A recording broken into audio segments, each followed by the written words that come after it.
by Sonja Coetzer, Managing Director for SALT Essential IT. And our panel members include Melanie Booysen-Tjijenda, CIO of NAMRA, Elizabeth Simon, Founder and CEO of Green Eco Technology International, and Vanessa Maresch, our very own empowerment specialist. Please welcome to the stage these ladies. Good afternoon and welcome.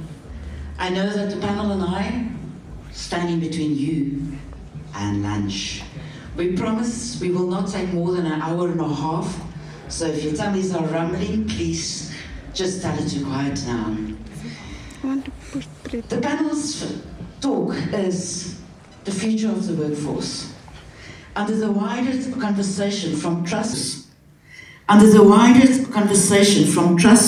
to touch, shape a human-centric future. This session will ask practical questions. What does the future workforce look like? We are talking about how, with AI and technology, we need to retain the human in the loop. The question is not about work or tasks or jobs that will become redundant. It's about us reskilling, reshaping, and ready ourselves for the future. Let's think about it. In days gone by that we can't even remember because we were not there, we had ice cutters that would bring ice to your house to keep all your produce fresh because we didn't have refrigeration.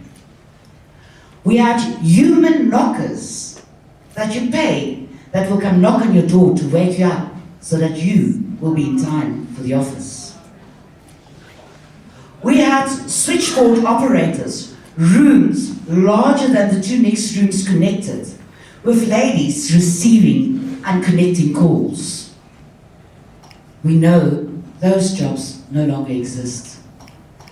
I am joined by Elizabeth, Melanie, and Vanessa, not to unpack, but to construct the conversation that we all need to have when we want to talk about the future of the workforce. Vanessa, I want to kick off with you in the hot seat. Okay. Vanessa is our empowerment specialist. Her passion is to enable and empower people. If we fast forward 5 years, what will define a workforce that is truly future-ready, not just digitally enabled, but generally fit for the AI era? Next 5 years. I always like to say that we don't have a crystal ball, and that what we do today and the changes that we make, the policies we implement, the regulation and legislation that we contribute to, those are the things that's going to determine what happens in 5 years. If we look at the status quo currently, we are going to have a problem in the next 5 years because organizations are not enabling and training their people to be able to be future fit in terms of AI support. So if we look at the current status and we don't start making changes now, then I think we're going to have a problem. We are going to have retrenchments, we are going to have people not skilled up enough to apply for new positions, we are going to have university leaders that are not empowered to be able to use technology and AI to be constructive and productive in the workforce. But me being the optimist, I believe that even after today's session, everybody's going to scan those QR codes and we are going to be empowering and enabling everybody as much as we can to be part of a future where everybody is relevant and where new jobs are filled by old hands and new hands that can do the work faster and better than their predecessors. Melanie, you are an advocate for the human. You're an advocate for progress. There's a lot of anxiety around AI replacing people in your view, where should we be talking less about replacement and more about redesigning roles, workflows, and value creation? Thank you. Yes, rightly as you indicated earlier, technology has moved and it has caused anxiety before, but it has not replaced humans. If you look at the laptop that you're currently utilizing, if you look at the data centers that are there, if you look at the cell phones, all of those are innovations that came and they were feared because they were going to now replace the data, not a data analyst, the capturer, all of that stuff, but it has actually enabled us to do work better. So the AI will also enable us to do work better. So we should not be speaking about replacement, as you rightly said, but look about how are we going to redesign our work. The roles, are we going to give some of the work to AI? These are the remedial of processes. The processes are that you have to repeatedly do, and then we are coming in with judgment, where we are to then analyze, investigate, and make sure that what this AI has given to us is actually truthful. And it's not a white lie, as we were told earlier this morning. Then you look into the workflow, as you indicated. So you are having your AI employee, and you also have your human employee. So you're managing the two of them together, so that, especially from a public service perspective, you can then improve service delivery and be able to bring services closer to the people. But that also then requires of us as management and leaders to be able to set governance levels in place that will not only help us to do better, but will enable us to do it ethically. Thank you. Elizabeth, you and I come a long way. From the first time we met at CC Hub, I don't know who was nervous more, you or I, for meeting. You work across finance, sustainability, entrepreneurship, digital transformation. From your perspective, what capabilities will matter most for employability and leadership as AI becomes part of everyday work? Thank you very much for the question, Ms. Sonja. Yes, indeed, we've come a very long way. And yes, following your footsteps, with the question regarding AI, when we look at AI, as previously alluded by my previous presenters, we are looking at digital transformation. So the role that we play is in terms of what type of work can we create for the youth. I'm speaking also on behalf of the youth because I'm also a young CEO who's part of the youth representative. And the journey that took me here is through AI, to be quite very honest. AI is a tool that one can actually use. For example, you can go on to LinkedIn and you can do a lot of free courses in order to enhance your knowledge, skills as well, in terms of on how to do business. So when we look at the type of workforce that we are looking at, as alluded earlier even by the comedian, he said, you know, back in the days, it's totally different from how we live. So as the youth, we feel like we're in the center of the emergencies and the what do you call it? The older generation, yes, the boomers, yes. So figuring out a gap when it comes to that, when it comes to digital job seeking, it is quite very important to understand how the tool works and to be cautious of how you use it ethically, as mentioned also by Ms. Melanie. So we look at tools such as even designing websites or just trying to advertise. We can use even different type of free tools on websites such as Wix, Space. These are things that you as an individual can actually just teach yourself even through Canvas, because it does that for you. So unfortunately, digital transformation is happening and it is here, so we need to adapt. And looking at that, we just hope that we can get more investors that can invest into the AI infrastructure that is lacking at this point. Thank you. Thank you. The next question will be for all three ladies, and I want each just to mention one and the answer to it. What is one major mistake organizations make when preparing for the future of the workforce, and what should they do instead? Vanessa, can we start there with you? I think that that's fine. I think they don't talk to their people.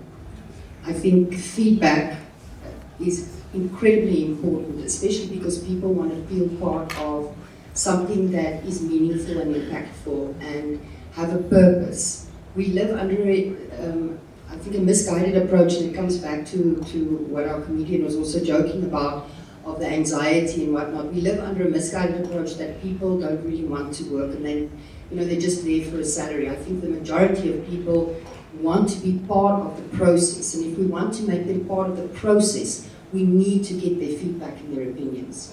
So I think before we start any great idea or any great journey, get the input of the people.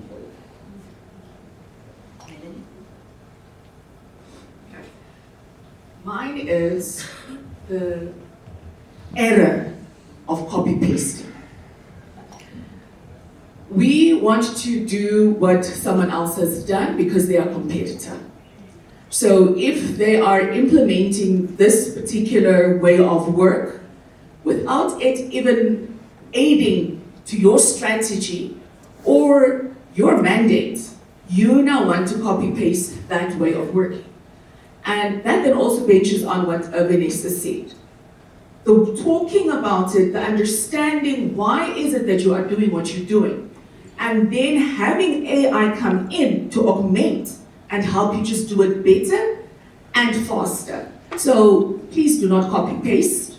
May it be something that is specific to your institution, your mandate, and will be able to help you do your work and implement your mandate better. Okay, no, thank you very much. Just quickly repeat your question again. What is the one major mistake organizations make when preparing for the future of the workforce, and what should they do instead? Okay, no, thank you. I will focus more on human capital. Human capital is quite a very essential factor that one needs to engage in. I think there's an oversight when it comes to empowering in terms of upskilling development at work, not just as IT, because AI is just not focused on an IT technician, and most likely they are the ones who's always getting this upskilling developments. But I would say that looking at it, we should try to give more awareness, give more training when it comes to AI. It doesn't matter whether you have an administrator, bookkeeper, or even a cleaner. They can learn, they are human. Thank you. Thank you so much. While we're talking AI and we're listening to AI worldwide, and we use worldwide products, Claude, Gemini, Copilot, Perplexity, DALL-E, Grok. What must Namibia get right now in education, leadership, policy, business culture if we want our workforce to benefit from AI rather than be left behind by it? Vanessa? I think we've actually started to a certain extent, because for me, AI is a potentially dangerous tool if it is not regulated or legislated. So I think what we're doing right, and the work that we do with NCRST in terms of the Namibia AI strategy, and with MICT, the work that has been done on data protection and cybercrime, we're starting in the right place. Because we cannot responsibly, and I'm saying, no, I'm not saying we should all go and build our own AI. That's why we've got that masterclass going. We need to know when to build and when to buy. But we do need, definitely instances in which we need to build. But for that we need proper regulation, proper legislation, for it to actually work for us and not to end up actually damaging or harming our people.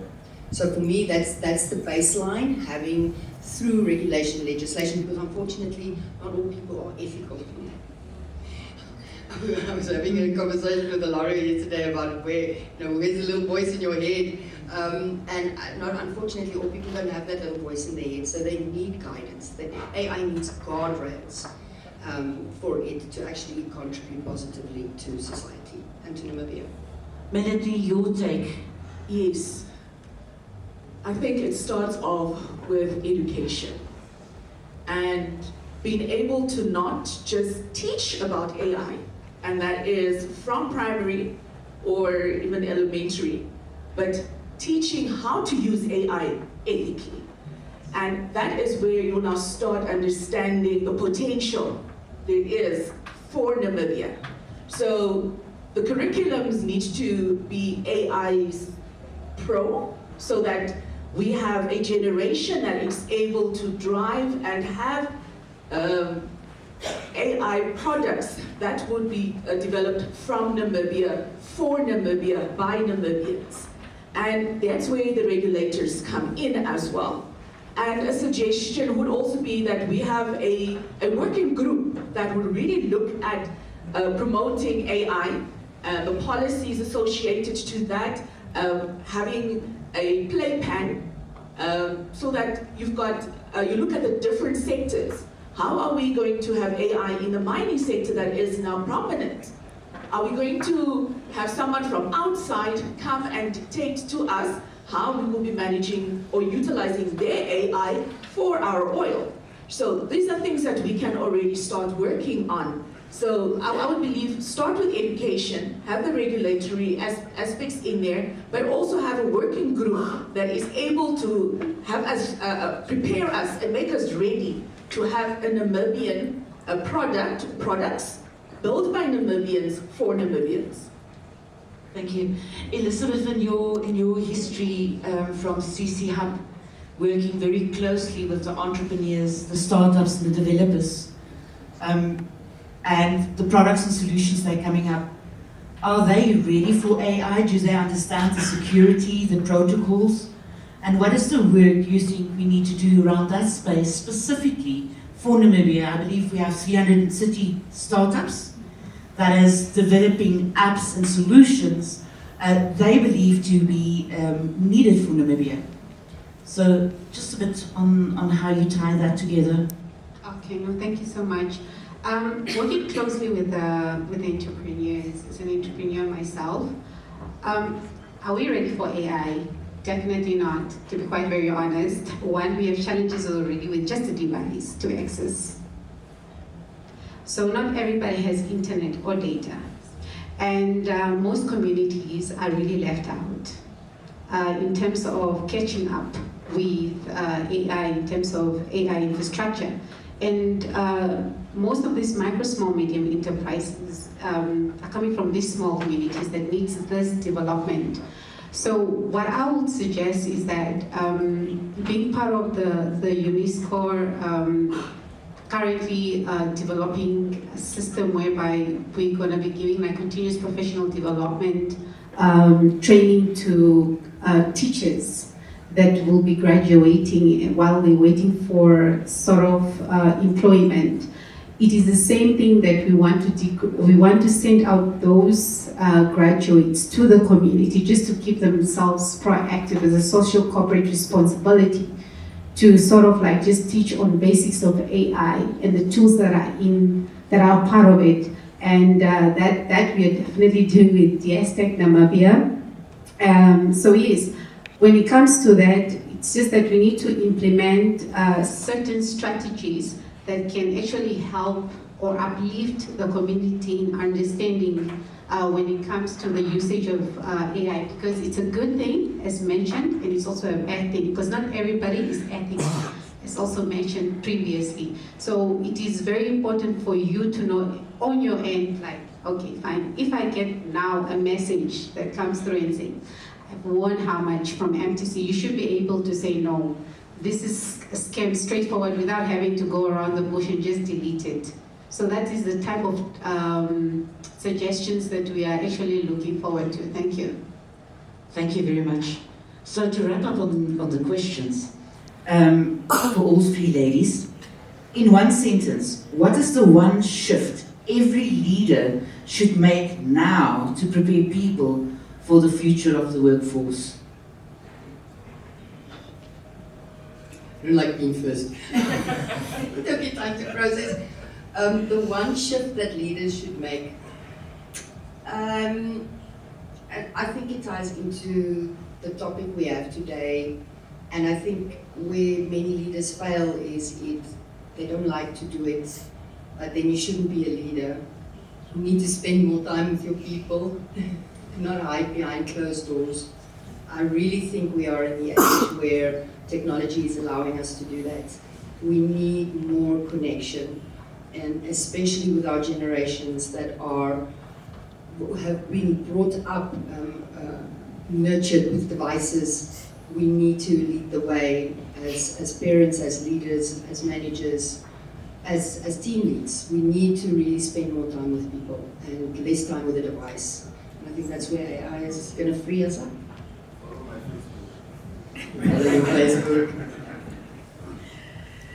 Okay, I think as leaders we should come to the point of stepping back sometimes and not being the one that okay, let me start this way. As management, we want to direct and dictate, and there is little room for adaptability within that. We end up having a lot of rigid ways of doing things, and we forget that agility is the way of life, and agility will enable us to benefit a lot from AI technology at large. So my one sentence would be that as leaders, we need to move away from being rigid, to be agile, be collaborative, cooperate with our staff members, be willing to learn and unlearn and relearn. Thank you. Okay, no, thank you. So from my end, I would say, when we look at the Namibian people, we don't look at technology as the asset, we look at the people itself. Reason being is because we are very, very at an advantage in Africa, whereby we are STEM ahead, STEM in terms of women that are engaged in science, technology, in engineering and mathematics. A lot of African countries, they still live in the old era whereby, you know, household wives have to be at home and men are the ones that will be doing the technology part. That's why there's that huge gap. So what I would leave you with today is that be resilient about it. It's okay not to know. We all didn't know, but we learn. You don't need to have a degree to start. You can just have a normal conversation with somebody and then you can pick it up from there. Thank you. Thank you so much. Thank you, Vanessa, Melanie, and Elizabeth, for a conversation that reminded us of something important. The future of the workforce will not be shaped by technology alone. It will be shaped by the choices we make about trust, skills, inclusion, leadership, and the courage to redesign work around human value. If AI is now moving into action, then the question for all of us is not where the change is coming. It is whether we are preparing people to participate in that change with confidence, relevance, and purpose. Thank you very much.